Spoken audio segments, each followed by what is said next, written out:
Henry and Veronica, a middle-aged couple, are seated in their new orangery discussing decorations. The discussion has now reached a turning point. Veronica, this is ridiculous. We are going around in circles. I said I like Lantana, therefore I choose the Lantana print for the internal walls. The external stained glass section is yours. Henry, I'm not talking about the stained glass section right now. The point is, I have chosen the Bermuda Buttercup print for the internal walls for my orangery, and that is final. It's my orangery too, you know. What's wrong with Lantana? Does it sound like Bermuda Buttercup to you? Fine, fine. What about St. Bernard's Lily then? Do you want me to spell it out for you so that you know exactly what I'm talking about? Bermuda Butt. What kind of flower is called Bermuda butt?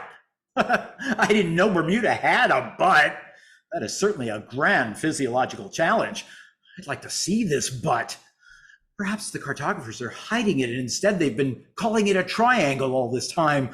Oh, Your Royal Highness, could we possibly check the landmass of Bermuda butt? Oh, wait a minute.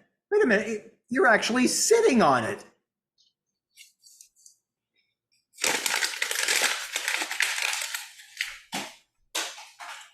I think it's about time we involve the children.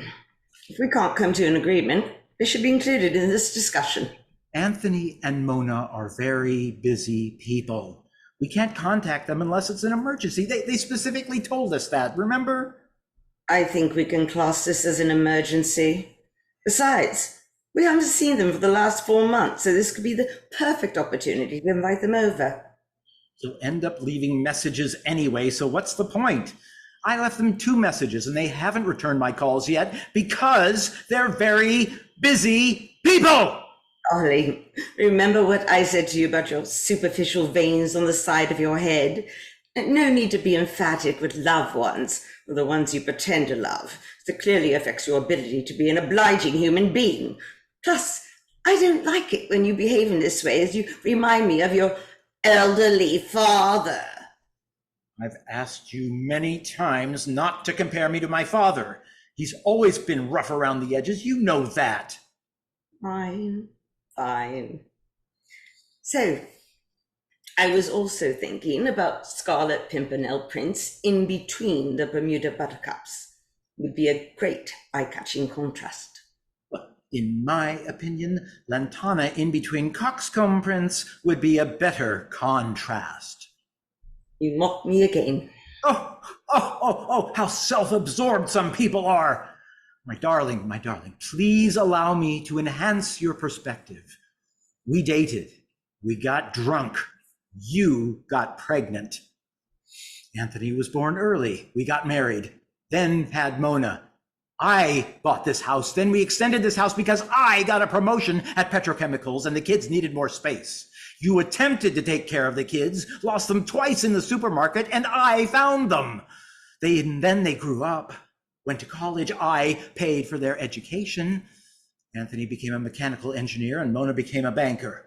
Then we retired and now we argue full time. It's like a new job all over again, but this time I can't complain to HR and have you removed, and I don't get paid for it. Lucky me. How kind of you to say so.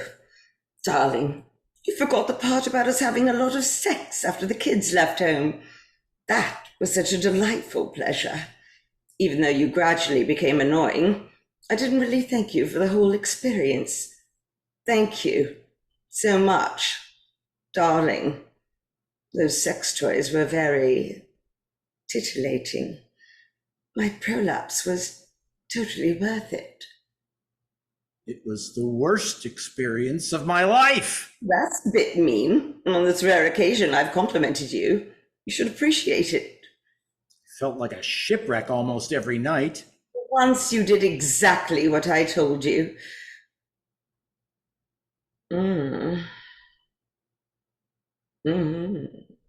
Oh, you must admit it was a great accomplishment within our marriage. I know you ended up with a double hernia, but at least when you look down, you'll be reminded of the bold and passionate experience we had.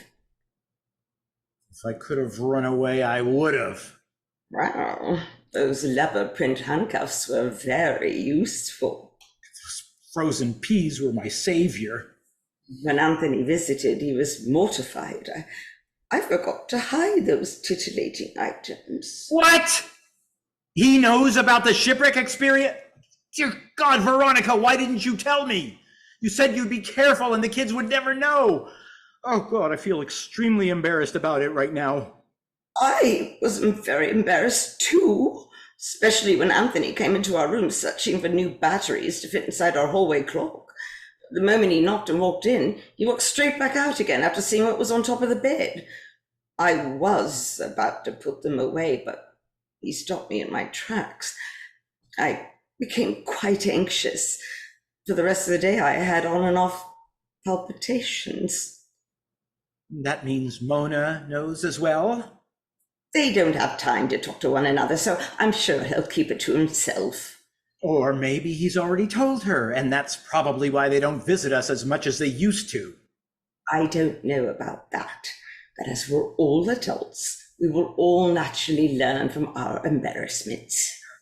How am I supposed to look him in the eye now and have a serious father and son conversation? It's going to be so difficult. You could use the blindfold if it helps. You're so cruel to me sometimes. That's why I love you even more. And that's why I have a double hernia to celebrate. As we continue to disagree with each other's flower choices, I'm getting pretty tired of it. Perhaps we should sleep on it. I'll just repeat myself tomorrow. Bup. The interior designer will be here on Monday. We only have a few days left to make up our minds and then email her the names of the flower prints. You know, all of this talk is making me feel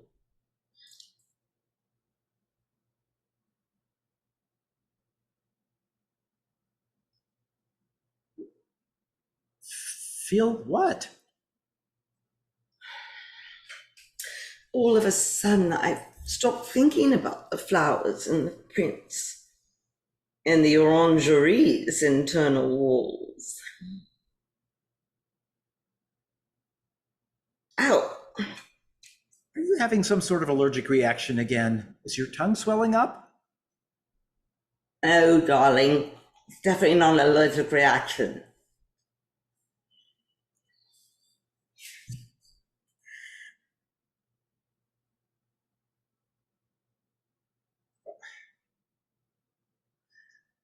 Why are you looking at me like that and playing with your hair that way?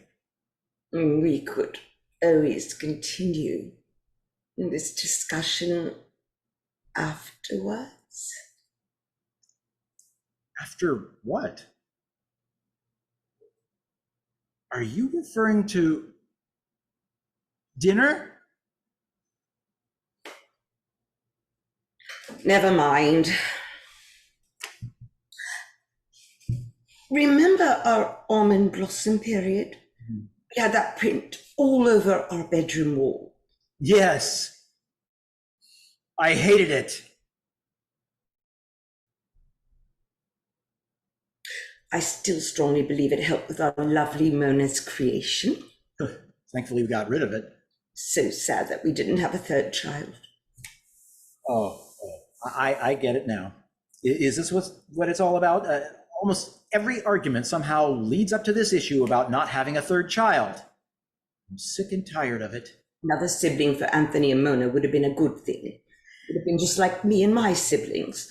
The three of us have this special bond. If we'd have a third child, I'm sure they would have had this special bond too. So you're being stubborn and unhelpful to punish me? You are not the victim here, Henry. Oh, so I guess it's you then. Typical. I'm going to call Anthony right now and see what he says about my flower choices. He'll be far too busy to answer his phone. It's ringing. Come on, Anthony, answer Mummy's call. Get ready to leave a message. It's still ringing. Oh, it's just gone to voicemail. I told you so. Hello, sweetie. How are you? It's Mummy. Now, Daddy and I are planning to decorate the newly constructed orangery. I'm keen on Scarlet Pimpernel and Bermuda Buttercup, whereas your daddy has chosen Lantana and Coxcomb. Let me know which you prefer. If you go ahead with Daddy's choice, I won't speak to you ever again. Stop being so manipulative. Although I might answer some text messages. If you choose Mummy's selection, I will love you even more and promise to cook you roast dinners with all the trimmings whenever you visit next. As we need to get back to the designer as soon as possible, please call Mummy back urgently. Thank you, sweetie. Love you lots. Bye-bye.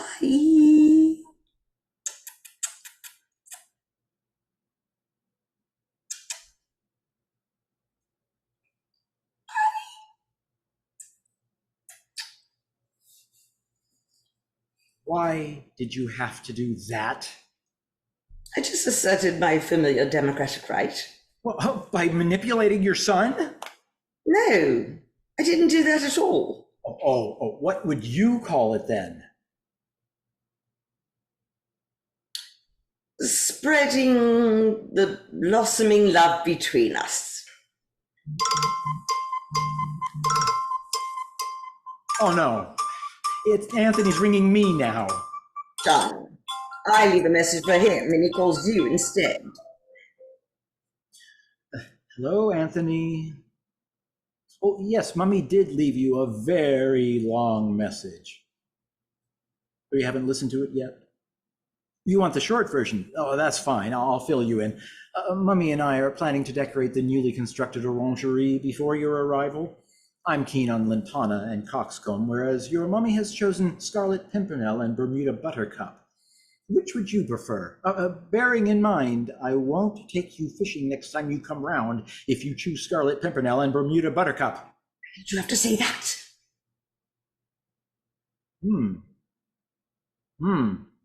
Right. Is that your final answer? Thanks. Bye for now.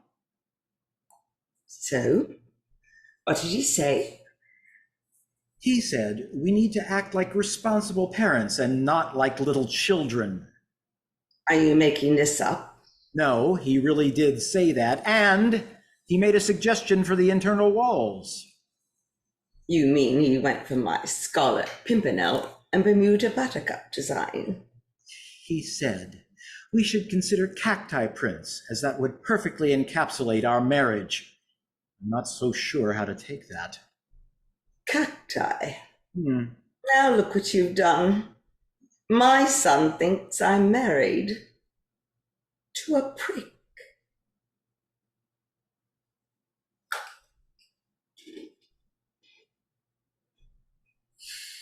I hope that long cookie keeps you warm at night. Done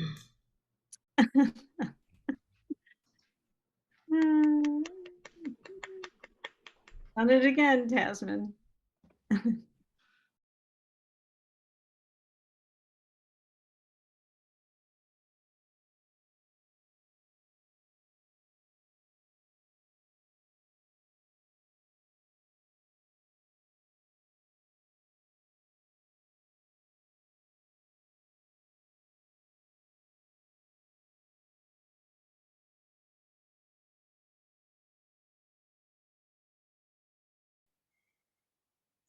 Neil, wearing the uniform of a cabin steward, waits patiently. He has a luxurious bathrobe draped over his arm. Offstage, a shower is running. After a while, it stops. Thundering typhoons. Does Sir require some assistance? Where the hell are my clothes? Incinerated, sir. What the blazes? A shower has restored Sir's body to a presentable state. Sir's garments were beyond saving, My favorite shirt and pants. torn to shreds. I spent 9 days adrift on a capsized boat. Gotta expect some wear and tear. Indeed, sir, what a blessing. Huh? The fabric bore the brunt of the elements, protecting its precious cargo. You mean me? Sir has survived intact. One cremated the rags with a sense of gratitude for their sacrifice. That's going way overboard. Not at all, sir. Nothing is ever too much for a cabin steward. Call me Dave. Certainly, sir. Dave. And you're, can't make out your name tag. It's tilted down. On purpose. Why? One takes pride in one's uniform, but loathes being called by one's first name. Let's see. Neil. Nothing wrong with that. One prefers formality. Could Sir possibly address one as Saunders? Okay, Saunders. Much obliged, sir. Dave. Of course, sir. I give up. The ship's tailor will measure Sir for new attire, a morning suit, loungewear, a tuxedo. Hey, hold your seahorses. Relax, sir. The cruise line is happy to cover all expenses. No shit? Standard practice, sir, under the circumstances. Do you rescue a lot of stranded sailors? Far be it from one to question the seaworthiness of small craft or the proficiency of. I was hit by a rogue wave. One does not doubt it for a moment, sir. Ocean currents are notoriously disrespectful. I'd use a stronger word. It must have been terrifying seeing a wall of water advancing at high speed. It was terrifying not seeing it.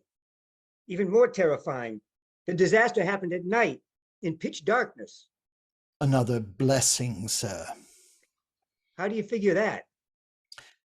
Sight is the most powerful sense. Without visual recollection, sir will soon forget the mishap. I doubt it. Trust us, sir. A cruise ship's mission is to relieve our guests of all their worries.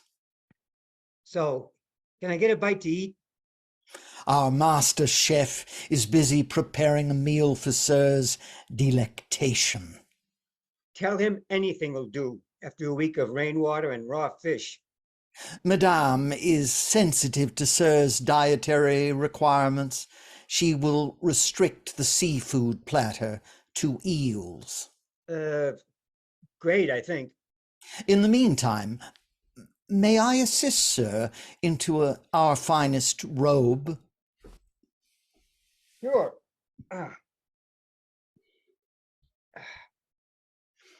Do all passengers get personal treatment like this? A personal dresser?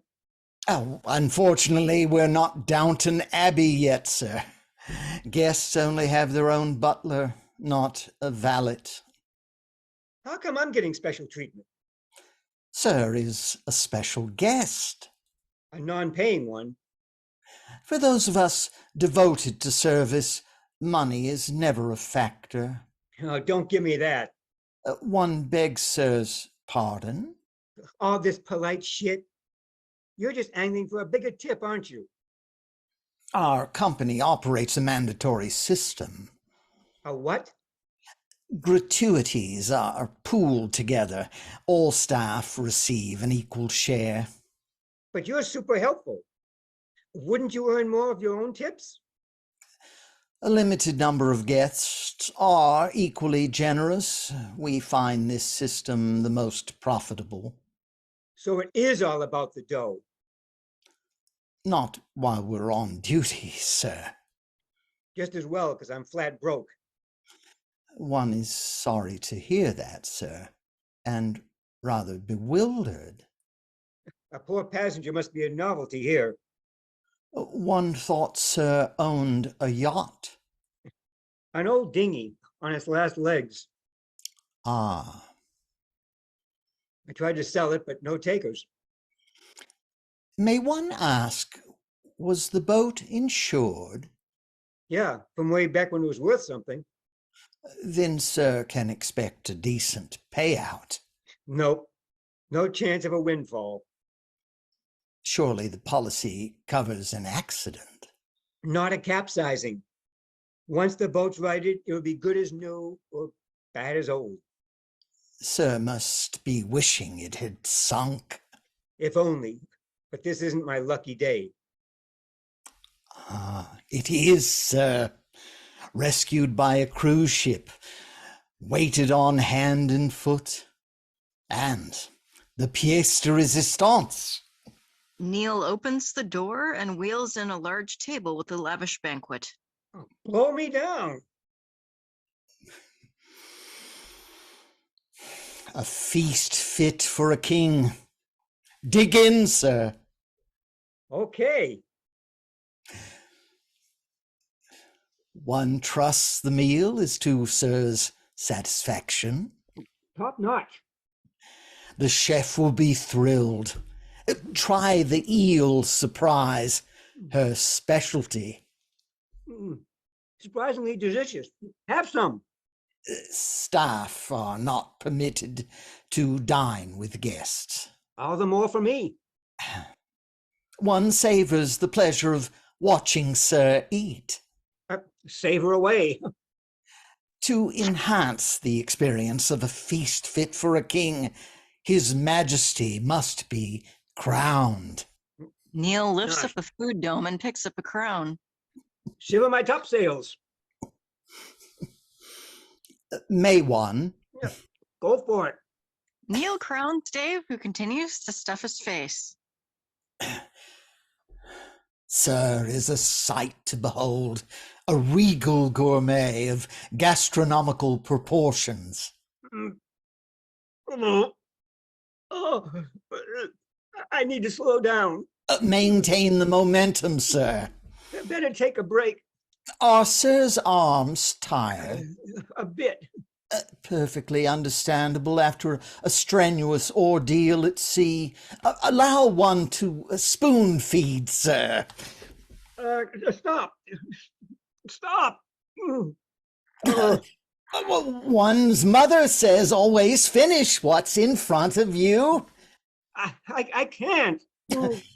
Surely sir does not wish to appear ungrateful after all one has done. Stuffing my face and my belly. And sir's bank account. What? Well, sir will receive a handsome insurance payout for the vessel resting on the ocean floor. Last time I saw my boat, it was floating on the surface, upside down, but floating. One advised the captain to scuttle it. Are you crazy? Eat up, sir, and enjoy double good fortune, both culinary and financial. Hang on. You didn't know the boat was insured until just now. Zoom, zoom. Here comes the airplane. Open wide. Neil, why the hell did you sink my boat? Why does sir care? Sir benefits. But how do you benefit, Neil? Saunders has no selfish motive. Saunders is a loyal employee. So the cruise line, their shareholders, they benefit? One's lips are sealed. Oh, I get it. A rogue wave didn't capsize my boat. It was a swell from your ship. Oh, such a hypothesis is highly speculative. Sir has no evidence. You sent my boat to the bottom of the sea. One has treated sir like royalty.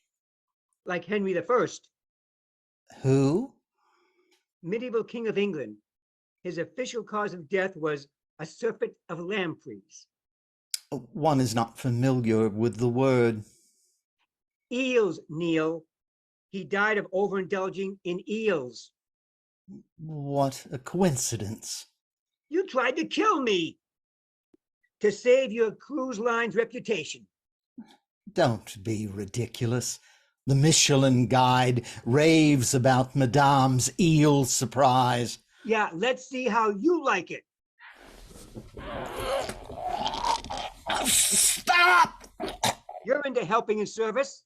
Let's serve you another helping.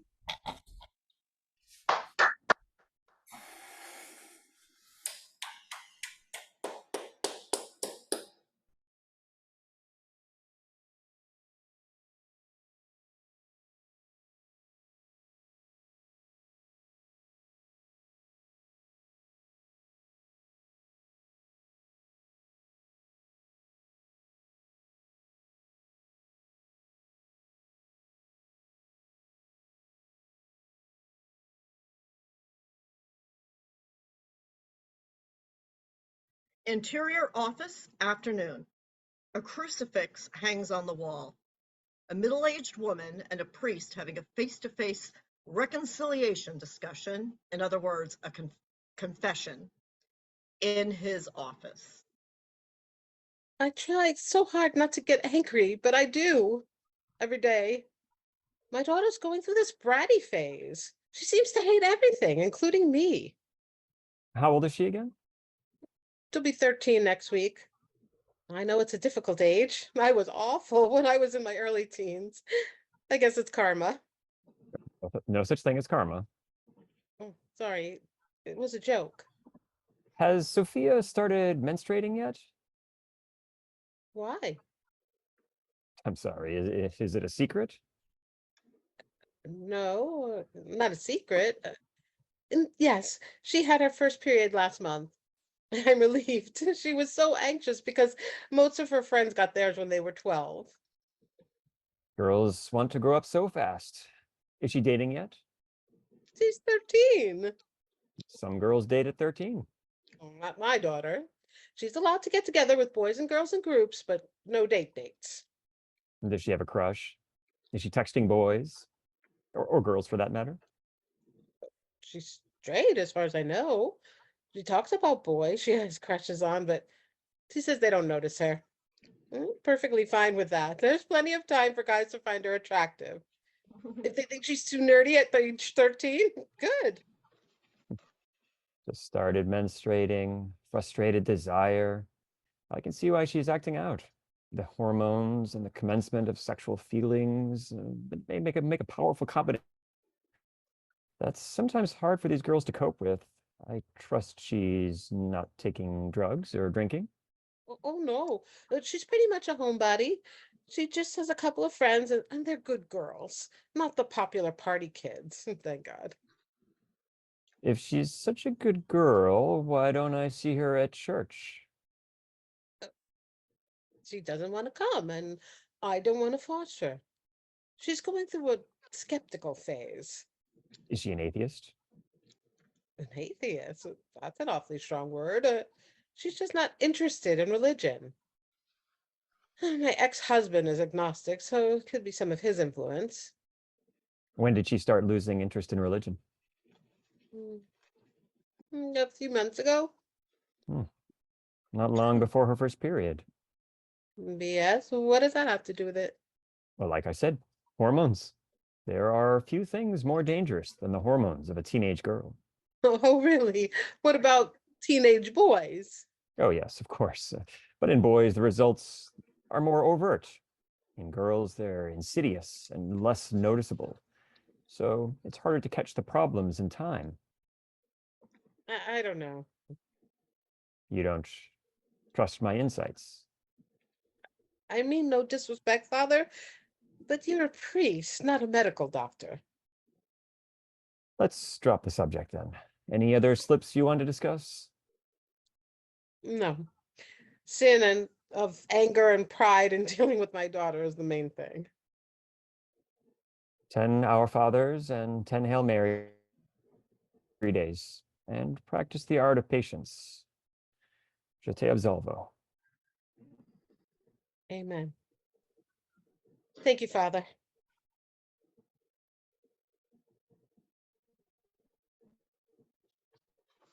Scene 2. Two men talking, one off screen.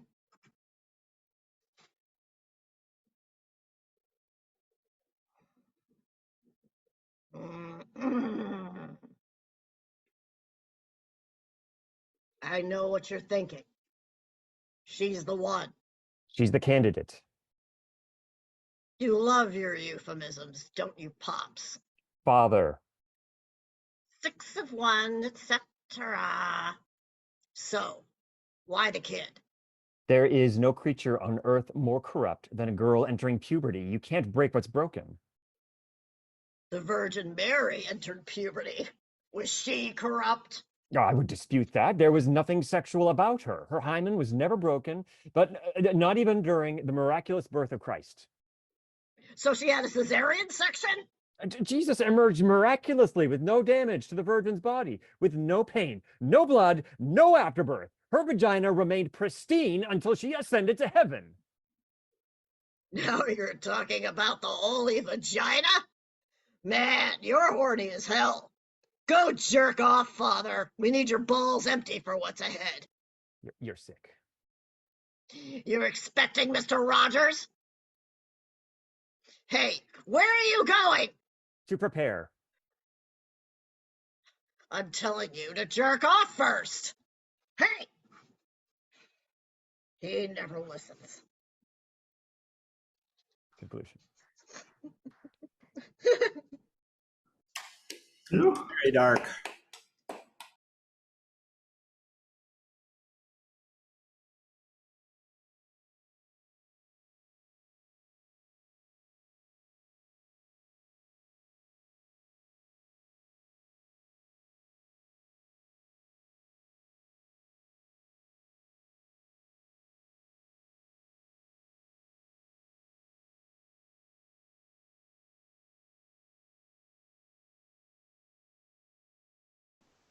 Interior, bakery, morning.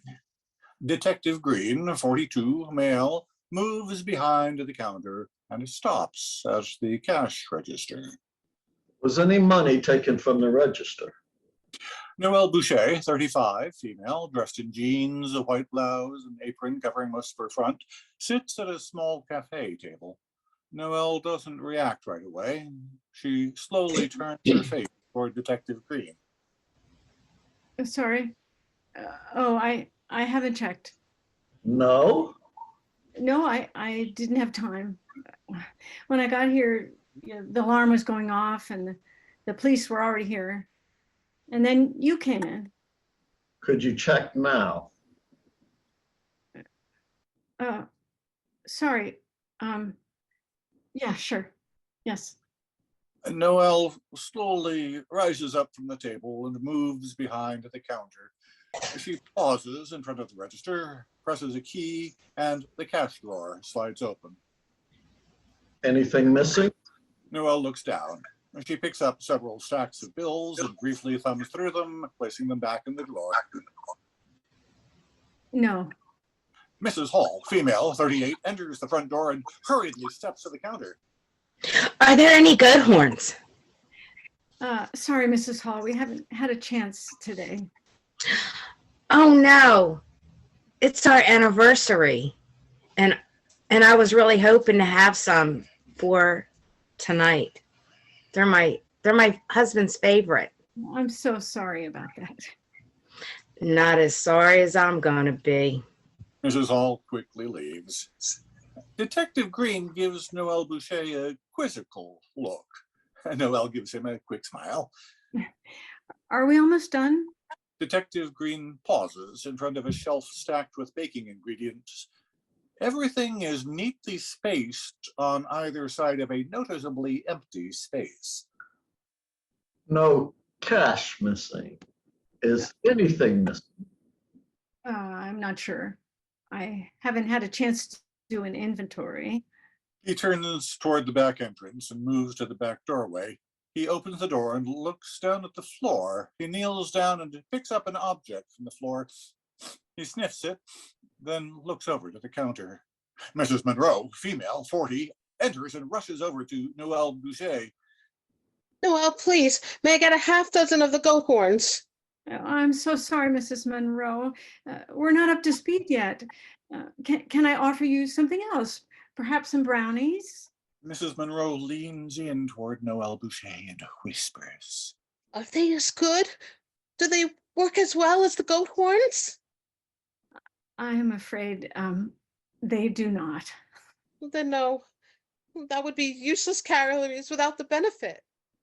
I'm afraid so. Mrs. Monroe abruptly leaves the bakery. Detective Green slowly stands up and walks over to the counter. He pauses at the open space on the counter. He wipes his hands across the empty space and sniffs his hand. Is there something missing from this space? Noelle Boucher looks away from Detective Green, then down at the floor. She timidly looks up at Detective Green and smiles. If something was missing, hypothetically, would it have to be reported? It's assume you want to get back your stolen property.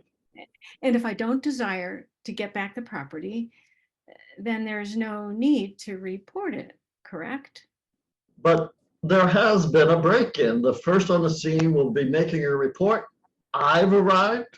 I'll be making a report. Then acknowledge the break-in, but report nothing was taken. Then tell me what was in this open space, because whatever was there was taken out through the back. Okay. Yes, there was a box there. However, it's important to me that it's not reported. Why? Why wouldn't you want to report a stolen unless not in the brownies, but the goat horns? What are goat horns and what do you put in them? Well, first, you must understand baking. Detective Green crosses his arms and leans against the counter. It is sort of magic. I mean, you start off with all these disparate ingredients like butter and eggs, and what you end up with is so totally different. It's the energy between the ingredients and the cook that gives baking life. Baking is done out of love, to share with family and friends, to see them smile. Should I assume you do not have a license to sell goods made with medical marijuana? What? No, that's not it. Believe me, it's not illegal. Then why hide it? Why don't you want to report a robbery? Because if I report what has been taken, then I would have to give up my recipe, and that could impact my business. Convince me. What was in the box? Off the record. Detective Green raises his hand and crosses his heart. Yin Yang Huao and Siberian ginseng. Ginseng I've heard of. What's Yin Yahoo? Yin Yang Huao. It's also known as horny goatweed. It's a male sexual booster, as well as the ginseng. Come on, horny goatweed. Yes. And it works. Well, you saw how desperate the two ladies were. They are regular customers. Customers I might lose if another baker heard about my secret ingredient. Do you suspect another bakery? I could investigate other local bakeries. Oh, I don't want you to investigate at all. Please, I want the whole thing dropped. All I want to do is to start baking so I can see them smile again. Detective Green moves to the entrance. He holds open the door while looking back at Noelle Boucher. If not a baker, if you had wanted me to investigate, Who would I look for? Who would you suspect? I would look for a middle-aged wife with a very big smile. Detective Green smiles, waves goodbye, and walks out of the bakery. Noelle begins tidying up the counter.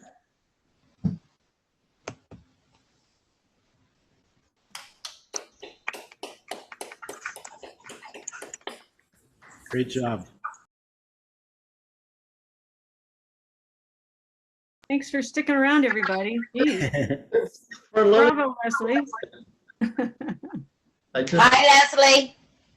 Hi, Leslie. I'll have to apologize to Amanda, though. Well, I was first and last with Baker Man Thief. Any remarks?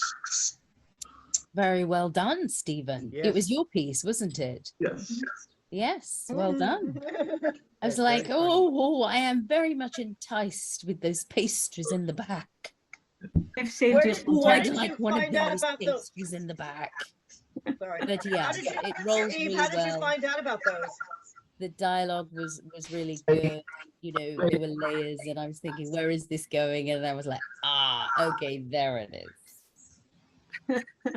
I think goat horn is an actual pastry.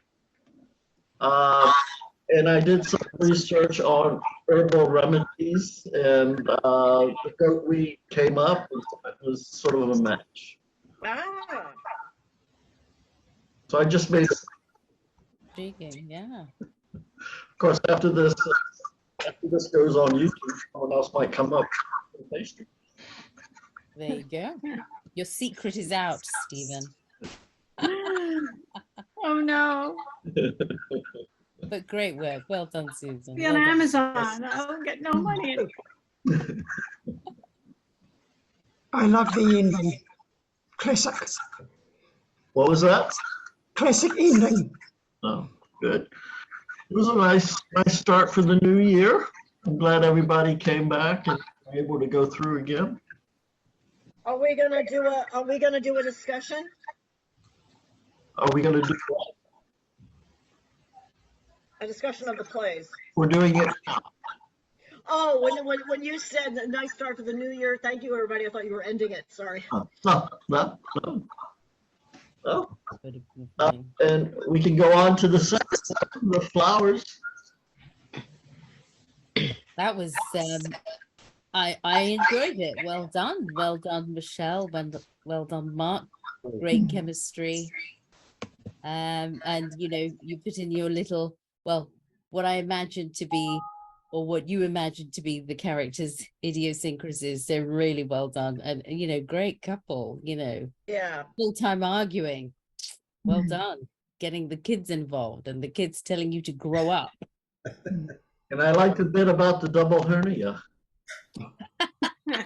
It was so clever. And I swear when Michelle bit that end off that thing, that was hilarious. What a great It was so idea. clever, Tasman. Really well No, done. no, well done. no. It wasn't, no. Credit to Michelle there. Credit to It was Michelle all there. fantastic. It was very well done. We should have gotten together and you could have included the goat horns in your piece. I think that would have been It would have dangerous. been a with those two. riot. Yeah, I think Henry Your needs play some made me baked laugh goods. so hard, and the actors were both fantastic. I thought it was really Yeah. interesting.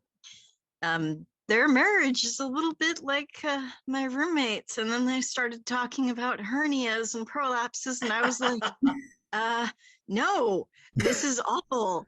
But at the same time, I couldn't stop laughing, and I wanted to see how it ended. Yeah, I when think I my was, roommates, they've been married for too long. I That's had all. I had a hernia at 27, so you can actually. Ah. figure it out. Oh, Ooh, I think Mark and Michelle have a good chemistry. They, yeah, done other Yeah. for things sure. together, seem to work well together and off with each other. Yeah. Yeah. No, When I I had a couple of laugh out loud moments myself, so that was. Yeah. Oh, thanks. That's great. It I was think fun to, well, with I- Tasman giving us extraordinarily funny and off the wall characters, and they're still grounded in reality always. And so this time with the fight, I don't know what brought about us coming up with the props. I mean, we actually had to ditch some of them because we were having so much fun. Me, pointing my straw and blowing at him, and we were just. I had to get rid of some of the props, and I was loaded with them after a while. And I was eating a lot of biscotti. That was fun. And Henry never would have gotten it. But I think as long as it didn't get in the way of what the marvelous lines and the tempo of the piece, I think that it showed Veronica having all her ways with him, and that seemed to add to it too. Yeah, it worked. Michelle, your facial expressions and your choices, those were fantastic. The way that you pursed your lips and the weird kissing on the voicemail and everything. The way that you even looked at Mark, it was like I was glued every time to what you were doing. I did that different every time. I just I started just 2 days ago, and Mark was like, what are you doing this time? Oh, and no. I don't know. I don't know how it's going to come out, but I knew someone who actually left messages like that for me. Oh, wow. Okay, that's I'm not joking. I'm not joking. So I actually wrote poems and wrote them down verbatim as poems, and then formatted them as poems because they were so ridiculous and so passive aggressive. And so it was so easy to do this woman and just highlight the angry part of it, get that out like that. It was cathartic for me. And they were decorating the room for the son, but the name of the room was a different. What was the name of the room? What's that? They weren't decorating it for the son. They were decorating it for themselves. It was an orangerie, which is a conservatory for plants. In England, it's called an orangerie, which is an I didn't know that. Yeah, It's funny because there used to be a very high-end restaurant in LA called Orangerie. Of course. And I didn't know that that's what it meant. It's funny because so many times I think we lapsed into saying L'Orangerie, didn't we? Yep. By accident. Yep. Oh, wait a minute. Isn't that the word? What were you saying? Yeah, it is Orangerie. It is the word. Yeah. It's It's French. Orangerie. Yeah. I'm hearing They're Greg. they're a power couple, and they have just more money than sense. And I called it the flowers because I wanted it to be as simple as possible, because what they were doing as the power couple, they were complicating it throughout, and they were taking digs at each other, and they've been married for so long, it gets to, as I read in the stage direction, it comes to a turning point, and you just think, why can't they behave like sensible adults throughout? You just think, you're married to each other, you know each other, just behave like sensible adults, and you're just making a decision about these prints, and it just gets out of hand. It's never going to happen. Don't worry. I mean, they've already alienated their children. They won't talk to them. It's a foregone conclusion. And I love the fact that, I know I wrote this, but I love the fact that, and I'm really pleased that I came up with this, that she leaves the message for him and he rings the dad. Yeah. To get the short version. Right. The short version, yes. Right, Mummy's bothering me again. But well done. Loved it. Well, out of the two of them, he might be the more sensible one, maybe. I'm not so sure. But it's just as manipulative as she was being. That's why I said maybe, yeah. And I love that extra little kiss on the phone. That was hilarious. Yeah. That's all Michelle. That's all Michelle. Yes.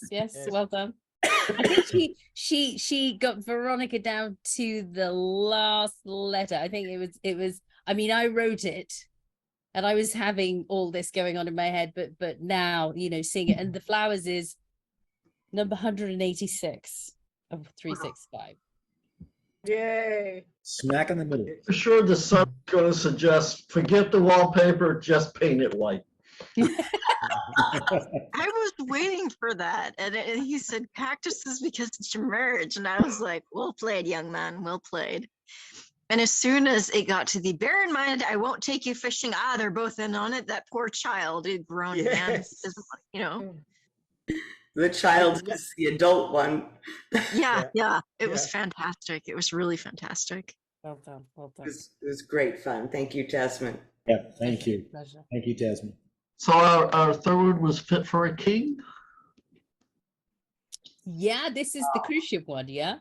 I kept waiting. I said, where is this going? Why are they doing this? Yeah. And I got to see Chuck's chest. Yes. Our first nude. Next, Very well did done. you ever see a movie?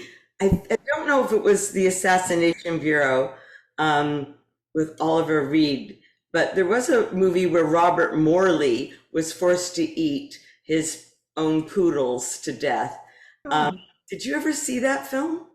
No. No, and I I read don't the think I script will. and I was like, oh my gosh, this brings back that scene where you just was forced to eat his own poodles. Did he know it was his poodle? No, I think it was baked into a casserole. Oh. It was one revenge thing after another done to, and so when I read it, the script, I was like, oh my gosh, this brings back such memories. This is amazing. And if you hadn't known that, I was like, if Rex doesn't know this is even more inspiring. It was really well done. I love that. Yeah, it was very well done. Well done, Paul. Yeah, that was fun. The overzealous. And I thought maybe Paul's character had figured out how to get himself on the will as the person who inherited what he was doing. Very funny. Well done, Rex. It was very funny. Yeah.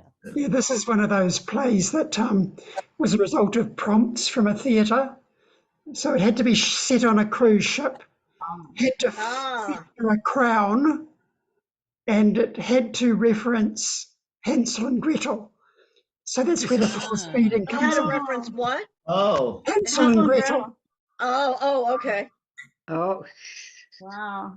Yeah. Well done. Yeah, well done. Yeah, good. Anything else for a King? Thanks, actors. Thank Chuck you. and I came in a Paul. bit too early, but it was fun and didn't eat enough. And I love It was all good. I was between your concentrating on characters eating. because What were you actually eating, Chuck? I was trying to work out what you were nibbling on. Rex's suggestion, just some broken up chips, so I could let him roll out. Chuck, I love the contrast between your characters because you were just so like you played off him so well. You know, you've got Yeah. the man with this who's like overly formal, and you with this kind of working class American accent. And there were just times that was just so funny, and you just threw yourself right into it and didn't try to match him, and that's great. And a Yeah. lot of times actors will kind of try to match each other, even unconsciously, and you guys didn't do that. You kept that contrast. That was from the director writer. Great idea. And Yeah. thank you, Paul. Make me look Thank good. you, Thank Chuck. I enjoyed it. That was fun. So our last one, correct, is the possessor. The possessor, yes. That was so creepy. Very, very dark. Leslie, you did a great job of kind of balancing being an innocent mom who's loving to her kid and not really getting it, but sort of I mean, it was really well done. Very. Yes. And this is one that you challenged yourself on, correct? Yeah, well, actually, you even, because I think we were having a conversation, and I was saying that I don't like the fact that we've got all these, it happens to be going on with offshoot Mormon, like these cults that are offshoots of Mormonism, but they're not mainstream Mormonism. They're these cults. And you've got this one mother and her second husband or third husband who got her brother to kill her children. And then you've got another mother, and she and her business partner tortured her kids. and they're doing this because, and both mothers are doing this because they thought their children were possessed by dark forces or engaging in horrific sinful acts. And this is going on. It's in the media. Torture and murder of children based on religion is happening. And yet the movie Exorcist 3 came out, once again glorifying the idea of a kindly middle-aged woman who tries to purge these two teenage girls of demons. One of them dies in the process, but she's a hero. She does go to jail, but it's tragic because she's really a hero because they really were possessed by the devil. And way back in the 70s, yeah, it was a preteen girl who was possessed. It's too bad that they didn't progress past that, when they did Exorcist 3 now. But still, you've got, and it just was such a mirror to what's going on now. And it kind of backing up adults rationalizing murder and torture of children in the name of religion. And I thought, wouldn't it be good if for once, the priest is the one who's possessed and not the teenage girl. And then Steve said I might write that, and then I said, hey, maybe I'll beat you to it. Yeah, and so I did. Then I wrote it, and I thought, yeah, I'd like to do like a script for a short film. And so basically, it's a priest who's suffering from demonic possession, and he wants to send the demon possessing him into the body of a girl, a teenage girl, to get rid of it. So that was the idea that I had, to turn it around so you stop promoting the idea that the problem is children. Right. Yeah. Good.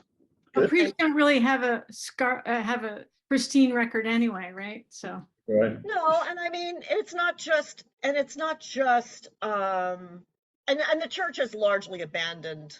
They hardly ever do exorcisms anymore. I think they would, and it's not just the Catholic Church. Like I said, it's Mormons. It happens in Mormonism. Abuse happens in all religions. You hear about it more from the Catholic Church because I guess it's so big and powerful, and you hear about it more. But it happens in all religions, abuse of kids, and it happens in schools. It's not just religion. It happens in schools. It happens in daycare. Wherever there's adults, there's children being and taking care of kids. There's a chance these children are going to be abused. But I used the Catholic trope because that's the most common trope used in possession movies, and just decided to turn it around. But it wouldn't have to be this could just as easily be. This could be somebody of some other religion doing this as well. And I really. I think Corey did a great job, and Leslie did a great job in portraying what I wanted to get across. The misogyny, that I feel has been present. What I despise about the first Exorcist movie is how misogynistic it is. People don't really bring that up much, but I noticed that when I saw the movie. I thought, God, this movie's misogynist. The hatred it shows for burgeoning female sexuality is really appalling. And so it was really fun turning that around, and then having the demon be the kind of almost the chorus, the voice of the audience. Yeah. Great. Well, we went through that pretty quickly. Yeah. And mine was very short, but mine are usually short. Which is good because it gave us time to redo the one that Yeah. Yeah. And still my apologies to Amanda. I'm sorry she had to get out of here before we could do it again. Yeah. Okay. So February is next Friday. It would be the 25th of February. Yeah. Good. And if anyone's in New York between mid-February and mid-March, I have a play that I'm directing at the Secret Theater in Woodside, Queens. In Woodside, Queens? Yeah. It's the Woodside section of Queens. Will it be on a weekend? One of the performances it's a short play festival that goes over 4 weeks. There's 6 groups, and each group has 4 performances at different times during the week and weekends and matinees or evening shows. Yeah. Well, thank you, everybody. I'm going to take off now. Me too.